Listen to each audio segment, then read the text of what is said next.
Why don't you give birth here? My husband coldly said to me as I went into labor during our drive. He then forcibly took my phone and drove away, leaving me behind. The temperature that day exceeded 104 degrees Fahrenheit, stranded in the mountains with no means of calling for help. I was on the brink of despair. I couldn't understand why my husband would do something so cruel. As pain and fear took over, I realized something. My name is Grace, a 33-year-old housewife. I have been married for 3 years, and in the beginning, my husband John and I envisioned a hopeful future together. We spent peaceful weekends shopping, cooking, and watching movies. I felt deep love and trust for John, believing that the love we vowed to each other at our wedding would last forever. However, that illusion shattered when I became pregnant. For some reason, John, who had shown me affection until then, suddenly became cold. He stopped helping with household chores and, when I tried to talk to him, he would coldly say, I'm tired from work. Don't talk to me. Confused and anxious, I asked him why he was acting this way. John angrily replied, Pregnancy isn't an illness. Do it all by yourself without being lazy. From that moment on, John stopped caring about my health and feelings. Despite this, I tried to repair our relationship. I believed that he was just tired from work and that he was simply overwhelmed by the sudden responsibility of becoming a father. Even during severe morning sickness, I prepared meals and did as much housework as I could. However, every time I saw John's irritated and glaring face, I felt the image of his once kind self fading away. Despite these difficult days, my baby grew steadily, and that was my only support. We'll meet soon. I love you, I would always say, rubbing my growing belly. But even as I gradually prepared baby items, John would still click his tongue in disapproval, and sometimes he would even throw them in the trash. I must avoid divorce for the sake of this child, I thought. Despite the hardship, I wanted to believe that John's attitude would change once he saw our child's face. However, he began throwing things at me whenever I defied him, and I gradually lost the ability to resist. One day, as my due date approached in the final month of my pregnancy, John suddenly commanded, We're going for a drive now. And began getting ready. I feel like my stomach has been tight since this morning, so I wanted to rest at home, I said. What? You can't even go for a drive? Or are you just not interested in what I do? John retorted. No, that's not it at all. Feeling scared by John's sharp glare, I couldn't say anything more.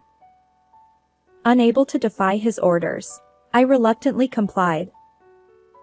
We drove into the mountains in the scorching heat, with John behind the wheel. The car was filled with an awkward silence, only the music from the radio echoing emptily. All right, we're here. Hurry up and walk, John said. Dragging my heavy body, I headed towards the mountaintop. Already exhausted, sweat poured from my body, and I felt breathless. The temperature exceeds 104 degrees Fahrenheit that day, making even the usually cool mountains stifling and suffocating. Let's just finish this quickly and go home. At that moment, I felt a sharp pain that was incomparable to the discomfort I had felt in the car. Startled, I crouched down. Even though John must have heard my voice, he continued walking ahead without concern. I tried to call out to him, but only a faint voice came out. John, please, my stomach hurts. I think labor has started. I hoped that John would help me, but he just stopped and looked at me with a cold expression. There was no trace of love or concern in his eyes. Please, take me to the hospital right now, I pleaded. What? Why don't you give birth here? John sneered, looking down at me with a smirk. My heart sank into despair. What do you mean? The baby in my belly is also John's child. I never imagined John could be so cruel. I have plans after this, so handle it yourself.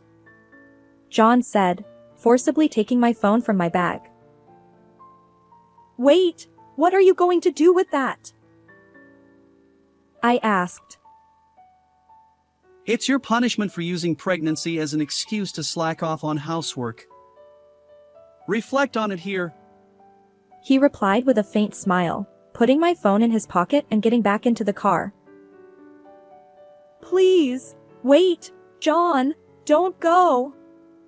I cried out in despair, my voice echoing through the mountains as John drove away, leaving me with no means to call for help. As the heat haze rose and the sound of insects pierced my ears, I tried to seek help, but my strength finally gave out, and I lost consciousness. 6 hours later, suddenly, the phone rang. John's angry voice echoed through the hospital room. What the hell? You bought a new phone without telling me? And, was a baby born? This is the police. Your wife has passed away. What? John lost his bravado upon hearing the unexpected voice on the other end, and he could only respond nervously. Anyway, please come to the hospital. A few minutes later, the sound of hurried footsteps approached from the hallway, and John burst into the hospital room. Are you the husband? Ha! Who are you? The police? John suspiciously eyed the casually dressed woman in the room. I am Nora, a friend of Grace. She contacted me for help, and I headed to the mountains. She explained the situation to John. I rushed her to the hospital, but unfortunately, it was too late. Nora lowered her eyes sadly, looking apologetic. Why was Grace, who was in her final month of pregnancy, alone in such a place? I don't know. I couldn't ask her that. I see. And the baby? Unfortunately, the baby too. John began to sniffle and then started to cry. I can't believe Grace is gone. Are you sure you have no idea why Grace was in the mountains? Nora slowly raised her head and asked him solemnly. Of course. I wasn't told anything. I see. Then, please look at Grace's face. As John looked at my face lying on the bed, I suddenly opened my eyes wide. Ha! John, who had been frozen like ice with his eyes wide open, eventually began to move his mouth like a goldfish, struggling to speak. No wonder, as I was glaring at him with my eyes wide open. You're alive? Yes, I am. And thanks to her, the baby was born safely and is doing well. Before I lost consciousness, I realized that the phone John had taken was an old one, so I contacted my best friend Nora for help. I safely gave birth to a baby boy at the hospital. Although I was relieved to be saved, my heart was filled with intense anger and sadness over John's actions. So, I decided to ask Nora for help. But the police just called. That was Nora. We set everything up to trap you for abandoning me in the mountains. John's face twitched for a moment, but he quickly regained his composure. I didn't do anything like that. Grace must be confused. He smiled at Nora. There's no way I would do such a thing. I was worried about Grace in her final month of pregnancy and was looking for her. How can you lie so easily? Grace, you must have had a hard time too. But I'm really glad you and the baby are safe. John took my hand and acted as if he were a good husband, which gave me goosebumps, and I shook his hand off forcefully. Enough already. There's someone I want you to meet. Ha! Who? At that moment, the hospital room door opened again, and an unfamiliar woman entered. Ha! Riley? John's expression froze instantly, a mix of surprise and fear causing his eyelids to twitch. The woman called Riley smiled calmly at John. John, I didn't come here to see you. What? What do you mean? I came to see my sister and her friend Grace. Her statement changed the atmosphere in the room. You were having an affair with Riley, weren't you? What? When I showed your photo to Nora, she said you looked like her sister's boyfriend, so I had her call Riley here. Nora, who had been living abroad until recently, didn't know John's face well. When I showed her the photo again, it led to an unexpected development. There's no proof. Trying to cover up, John darted his eyes around nervously. I held up Nora's phone. Can you still deny it after seeing this photo? It was a lovey-dovey photo of Riley and John, with John deliberately removing his wedding ring. I was shocked when Nora told me. If I had known you were married, I wouldn't have dated you. It's despicable to make me your mistress. That's why I decided to help Grace. Like me, Riley was also a victim. With tears welling up in her eyes, she clearly expressed her feelings. I was surprised.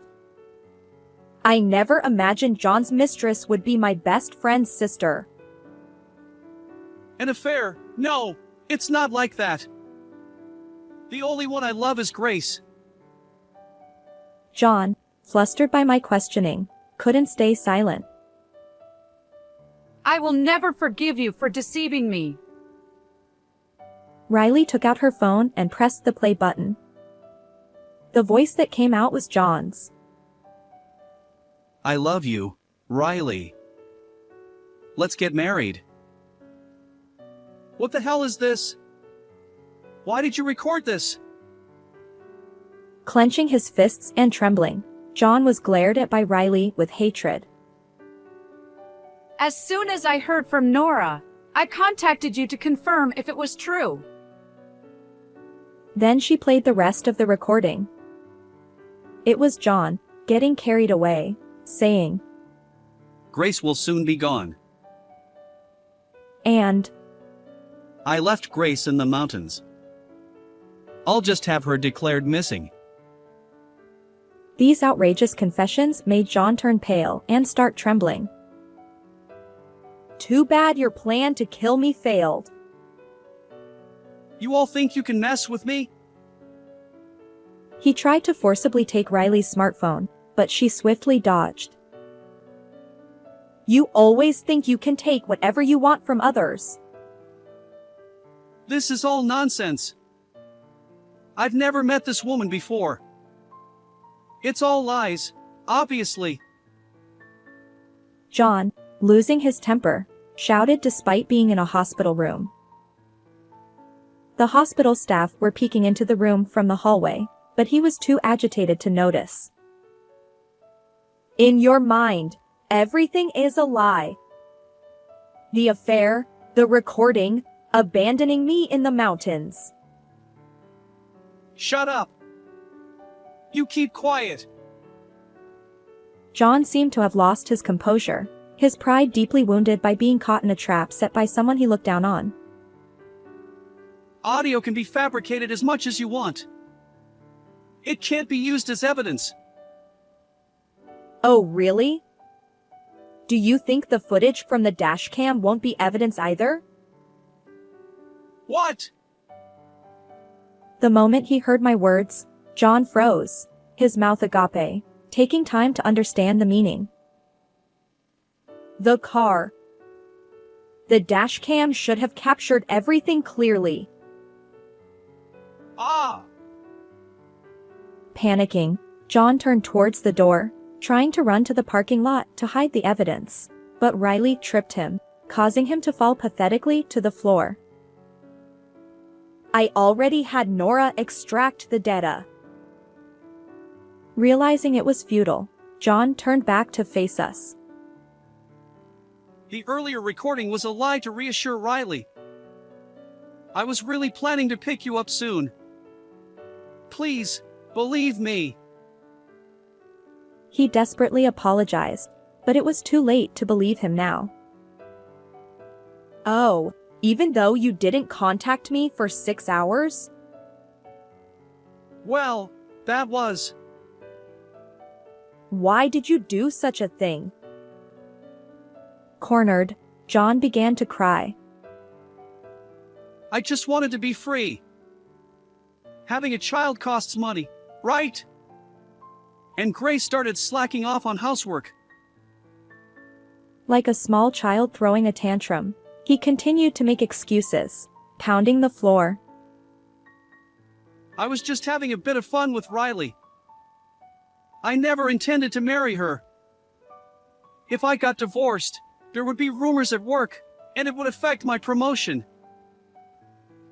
I felt a deep contempt for John, realizing he only thought about himself. Please, let's start over. Even now, he clung to me, thinking that an apology would make me forgive him as before. It's too late. I answered quietly in a low voice, and John looked utterly devastated.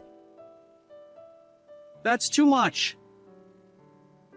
At that moment, there was a knock on the door, and a hospital security guard entered the room. The staff must have called him because of John's commotion. Wait, please.